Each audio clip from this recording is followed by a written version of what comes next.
think the postponement is going to swing the result in favor of a particular party? If your wife is pregnant, if the wife gives birth at the end of the month or at the beginning of the month, will it determine or will it affect the love you will have for the child? Will it? You have been will it? Yes or no? Will it? No.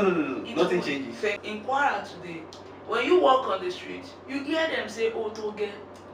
No, you hear people say "Otoge." On another divide, you hear people say "Otunya." It is not the naira note, or it is not the date, or it is not the timing that will change someone's Otunya to Otoge. But at the moment, people know that Governor look Paris Bridge in 1 year, in 6 months, and they also can see bridge tí wọ́n fẹ́ kọ́ fún wọn nílùú tiwọn 3 years wọ́n ti parí ẹ̀. They know that it is the function of a governor to do that, but they do not know what the function of a senator is. For example, you still say, oh, what are the achievements of the senator? And you say the person passes below the kilo funwa. So at this, I'm Ibrahim Abdulatif, and I'm your regular TV host on the Informant 247 online TV discussion. Today I have the pleasure to take you on again on another big and hot political discussion, and that is talking about the postponement of the general elections by the INEC last week Saturday. A lot of complaints and disappointment messages has been trailing the postponement, and today we shall be dedicating our time to treat the pro and the con. And of course, I'm not alone in the studio. I have the pleasure to introduce to you Barrister. Welcome. Thank you very much. I'm Titilope Anifowoshe. What is your take on the postponement of the general elections by the INEC last week Saturday? Well, the postponement of the election is one thing nobody expected. But by virtue of the law, if Section 26 sub 1 of the Electoral Act has already given the electoral body the power to postpone the election if they are convinced beyond reasonable doubt that if the election goes through, there won't be peace, that if the election goes through, there won't be that neutrality and excellence that is envisaged, or because of emergency. Those are the 3 reasons that was stipulated by the law. So for me, although when the INEC chairman made the announcement, he said due to logistic reasons. Well, if logistic reasons fall between the 3 reasons that has been given by the Electoral Act, well, expressly, logistics reason isn't included there. But I want to believe that that logistics reason that the INEC chairman, the prof, has asserted falls under the last reason of, say, emergency. So for me, if that neutral body, if the chairman that has been appointed after due process and due diligence says that Nigerians, we can't have this election because our own research, our own findings says that we can't have it, then that is what it should be. So constitutionally, you see nothing bad in that, and the INEC pronouncement was actually constitutionally right. Well, don't you think there could be a political undertone? Well, you call it Independent National Electoral Commission, not Political National Electoral Commission. So independent, separation of power, democracy. It is presumed that this body for so many years have been conducting elections. They had been telling us from time to time that they are ready. And hours before the election, to the disappointment of everybody, because I was disappointed too. Because a lot of people travel. Everybody, to disappointment of everybody. They said they are not ready. Well, let's allow them to do their thing.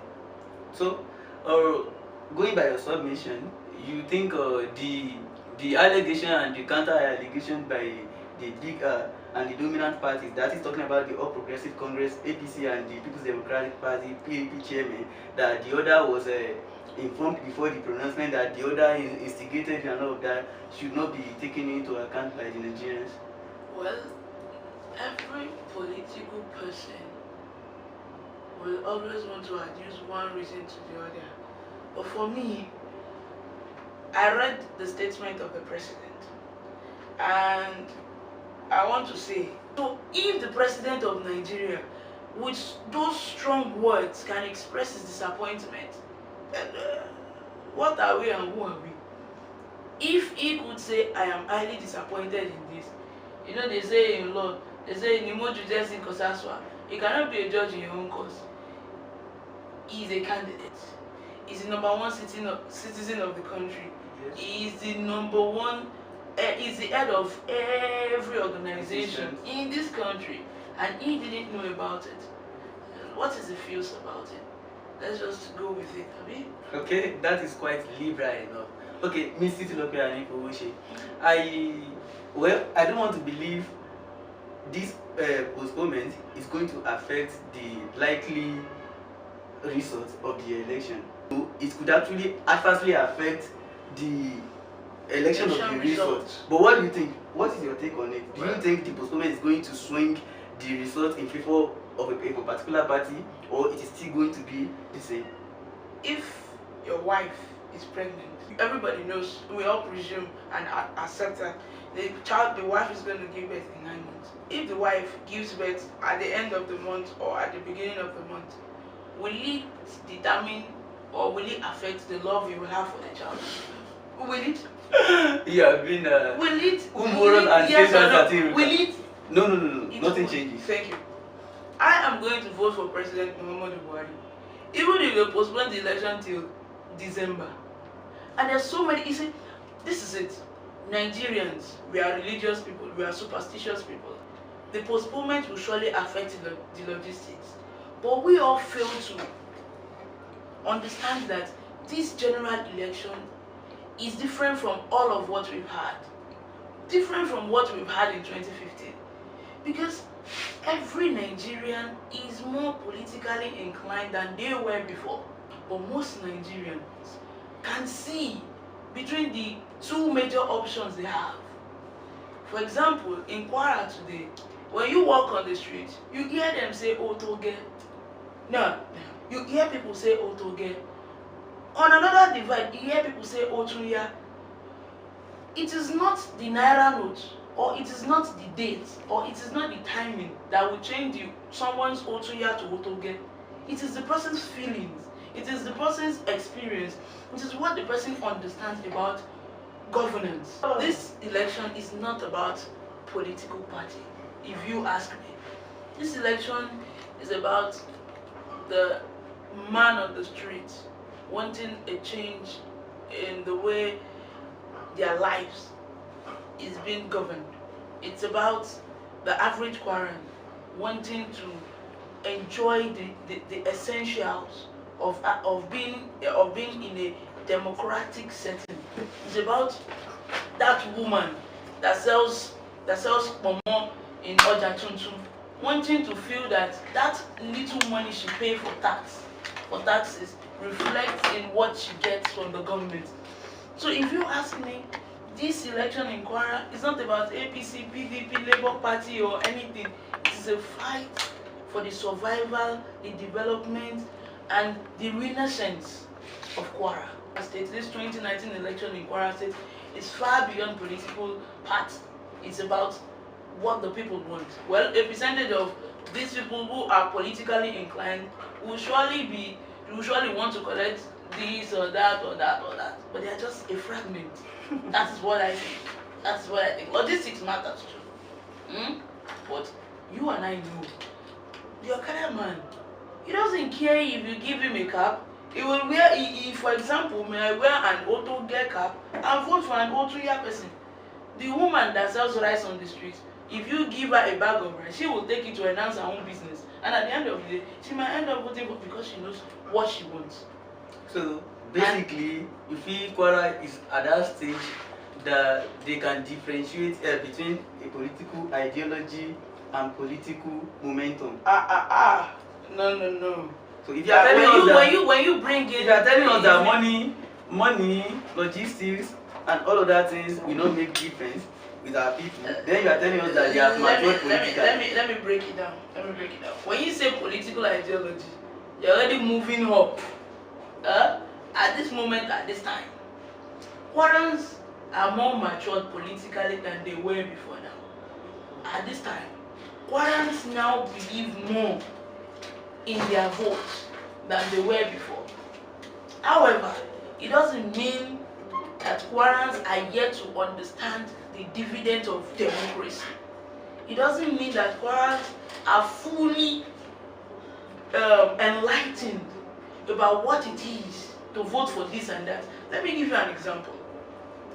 If you ask somebody in Ilorin East, who is your candidate for House of Assembly, the person might not know. 3 out of 5 persons do not know who the aspirant is. But 5 out of 7 Kwarans know who APC candidate is for gubernatorial election and who PDP candidate is for gubernatorial election.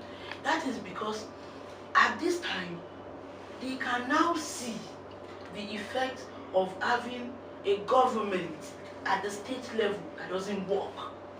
Now they are exposed to what an indolent governor can do, or what the effect of an indolent governor can be. But they are yet to understand what effective representation at the National Assembly means. They are yet to understand what effective representation means at the State House of Assembly. So it is a progressive thing. It is moving, but we haven't gotten there yet. But at the moment, people know that Governor look Paris Bridge in 1 year, in 6 months, and they also can see bridge tí wọ́n fẹ́ kọ́ fún wọn nílùú tiwọn 3 years wọ́n ti parí ẹ̀. They know that it is the function of a governor to do that, but they do not know what the function of a senator is. For example, you still say, oh, what are the achievements of the senator? And you say the person passes below kilo funwa. So at this so let's not use the word ideology. Let's not use no. When you say ideology, even at the national level, people don't know what political ideology is, not even in our political parties. Do you understand? So for me, I think that Kwarans are understanding better.